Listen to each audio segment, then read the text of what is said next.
राधे राधे। स्वागत है आपका मेरे चैनल श्री प्रभुवाणी में।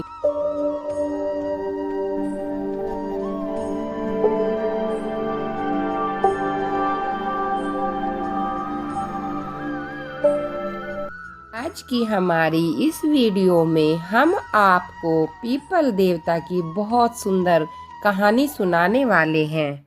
इस कहानी को सुनने से आपकी सभी मनोकामनाएं पूर्ण हो जाएगी। एक गांव में एक ब्राह्मण और ब्राह्मणी रहते थे।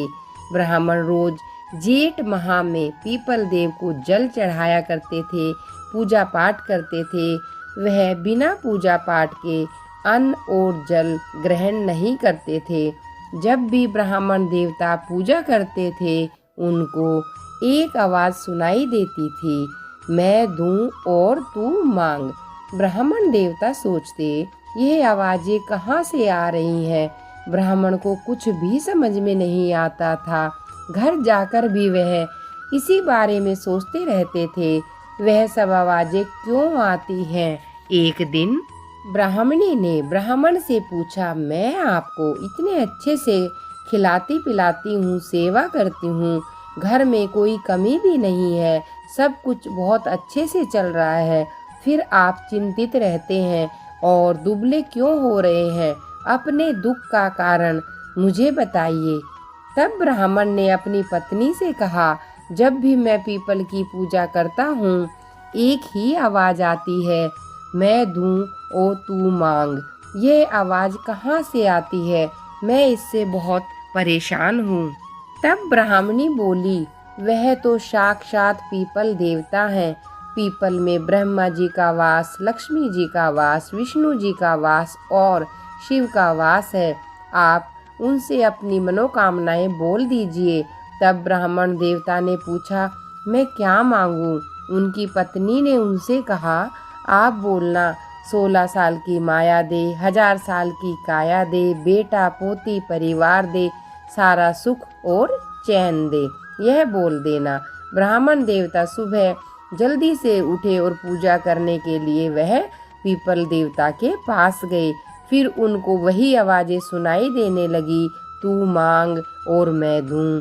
तब ब्राह्मण ने कहा, 16 साल की माया दे, 1000 साल की काया दे, बेटा पोती सब सुख शांति दे।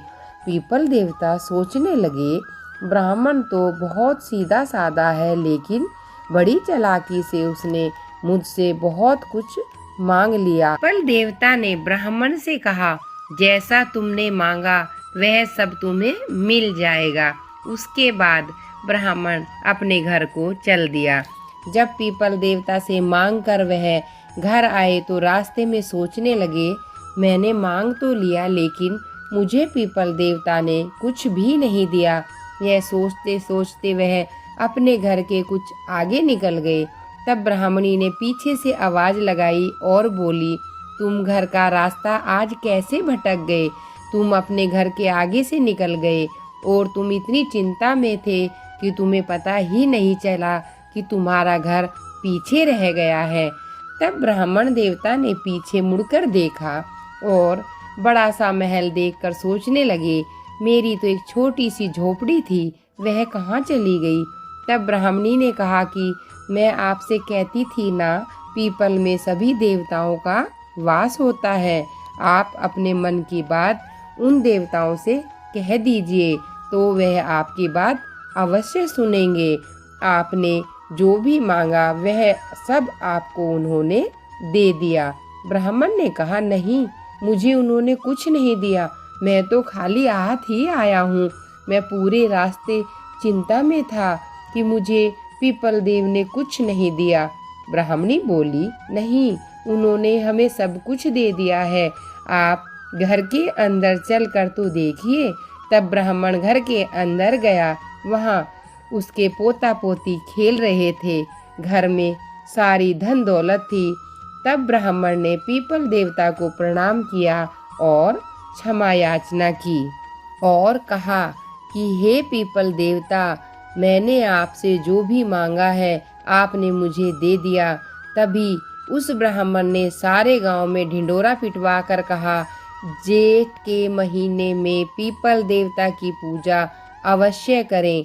वैसे तो पूरे साल पूजा की जाती है पीपल देवता की, लेकिन जेठ और बैसाख में अवश्य पूजा करें। जो भी मनुष्य ऐसा करेगा उन सब की मनोकामनाएं पूर्ण होंगी। जैसे मेरी सारी मनोकामना पूर्ण हुई, वैसे सभी की करेंगे। पीपल देवता की पूजा के बाद पीपल की कथा अवश्य सुननी चाहिए। पीपल देवता आप कथा कहने वाले, सुनने वाले, सुनाने वाले और हुंकारा भरने वाले सभी की मनोकामना पूर्ण करना। बोलो पीपल देवता की जय। अगर आपको मेरे द्वारा सुनाई गई कथा पसंद आई है तो इसे लाइक और सब्सक्राइब अवश्य करें और शेयर करना ना भूलें। धन्यवाद।